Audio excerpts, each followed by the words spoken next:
Writing. Let's talk about writing. Being a writer, as far as this class is concerned, is not about the things perhaps you think being a writer is about. All right?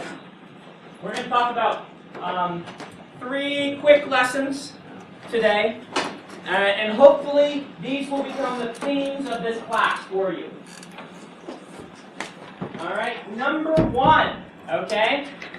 I want to disabuse you of a few notions. Writing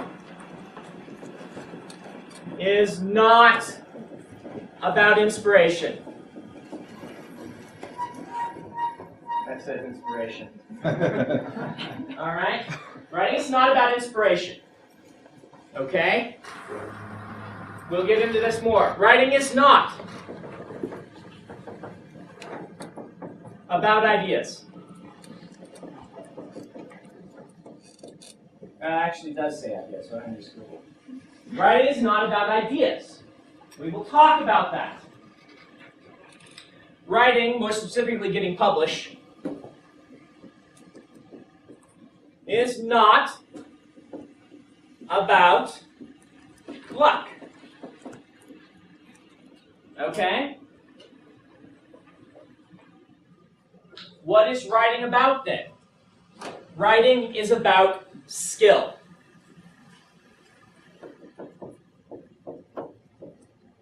And today I want to try and prove this to you. Okay? Let's use some metaphors. We're writers, right? This is the kind of stuff we do. How many of you, when someone sits down to play piano for you, how quickly can you tell if they're a good pianist or not? 35 notes. 35 notes. 325. 325. Okay. Basically, everybody in this room can judge a pianist's level of skill within a minute or 2 of playing. Not exactly, but you can know if this is someone who's good at the piano or if this is someone who's still an amateur at the piano. You can probably tell if this is a master versus just someone who's pretty good. Okay?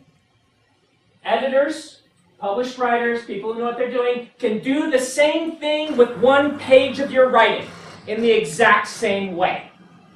That is why it's not about inspiration, ideas, or luck. Because in 1 page, I can judge how good a writer you are. Okay? People wonder, why can editors reject manuscripts? Or in this new age where we are sometimes bypassing editors, how come readers just put something down after 1 page when they haven't given it a real shot? You guys can judge this too. You've read enough, you know enough, you can judge if something is going to work for you pretty quickly. Perhaps not as quickly as most editors can, but you'll know. You'll read a chapter and you'll know if that person is a master, if they're in that medium grade where they've got some good things going on, it's still readable, but they're obviously not a master, or if this is someone's first novel they wrote when they were 12. You can tell all of these things. So how do you develop this skill? Practice. Hey, somebody knows what they're doing. The reason that I say it's not about inspiration and ideas and luck are all important, but it's not about those things. The reason I say this is, let's say that, let's use another metaphor.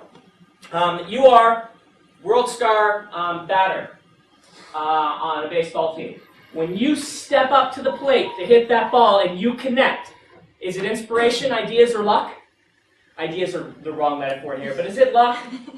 It's skill. You have done that so many times that when you step up to swing, you know exactly what to do. Sorry, you guys are in the spray range. I'm just warning you. You're also kind of in the wacky range. This is kind of tight quarters, so I'll apologize ahead. But it's not for the hitter, for the baseball player. It's not a matter of luck when they connect. Okay. It's a matter of having spent thousands of hours practicing how to do that. And one thing that I want to encourage in you is to start looking at writing as a little bit more of a performance art. Okay? When you sit down to write, all of that skill comes into bear. And if you have practiced enough, your mind will figure out the problems that you're trying to work on the page. It will figure out how to bring out the characters. It will figure out how to create a plot that is really engaging. It will do this all in interesting ways because it's just natural to you. The same way that the pianist sitting down to play that piece doesn't think about it, how it goes. We'll talk a lot in this class about the behind the scenes. We'll break it down. We'll say, here's what writers are doing. The trick to remember is almost none of the time, that's a really awkward way to say that. Most of the time, we are not sitting there consciously and thinking, I need to follow Brandon's first law of magics, or I need to build a try-fail cycle for this character. We're not thinking that any more than the baseball player is thinking, all right, I bring my bat down at this trajectory, at this exact force, in order, they don't think that. Perhaps they have thought that on occasion, but they're not thinking it at that moment. So, keep that in mind as we talk about how to write books in this class. I will focus on novel writing. Why? Because that's what I'm good at doing. I am mediocre at short stories. I'll be upfront with you about that. I'm okay at novellas. If I can get to 15 or 20,000 words, I start to do okay. I'm terrible at 5,000 words. I will try to bring in someone who can talk to you about short stories and tell you more about them, if I can.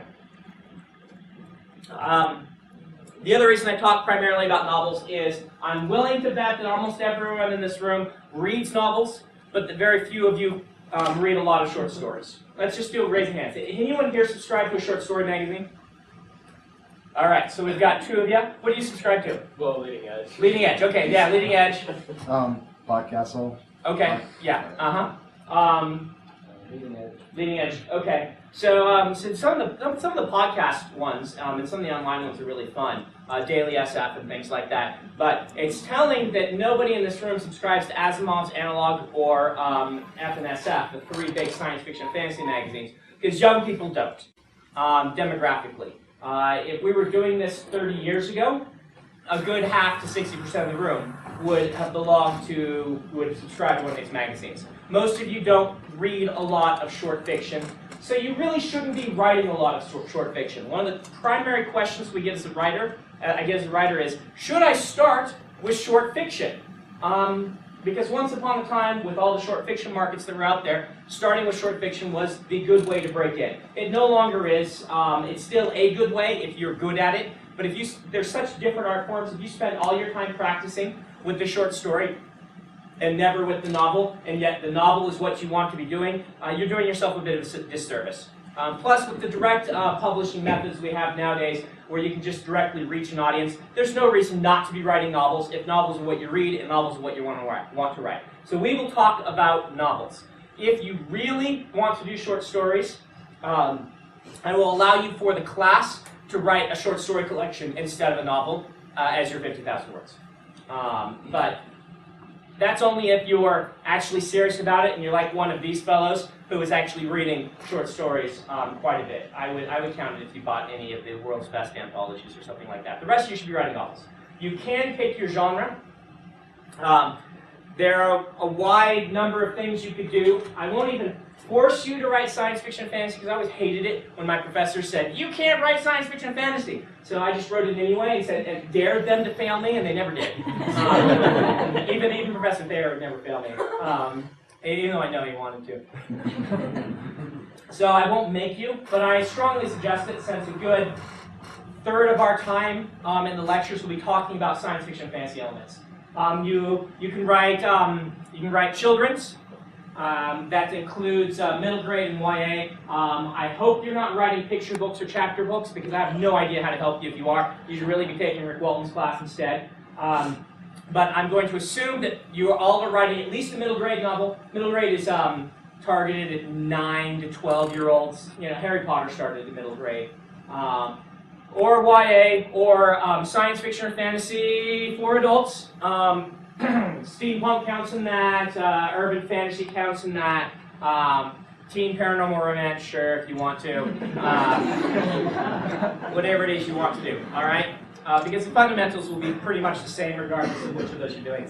Hardcore military SF or whatnot. I will let you write what you want to do.